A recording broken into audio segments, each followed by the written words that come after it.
இலக்கண கவிதை எழுதிய அழகே உருகியதே என் உயிரே.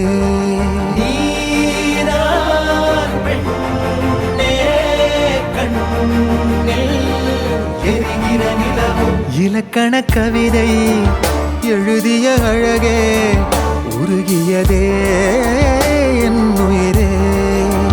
உனதிரு விழிகள் இமைத்திடும் பொழுதில் பகலிரவு உரைகிறதே. இதயம் கேட்குதே என் காற்றாக கனவாக கை வீசும் காதல் இவள் யாரோ.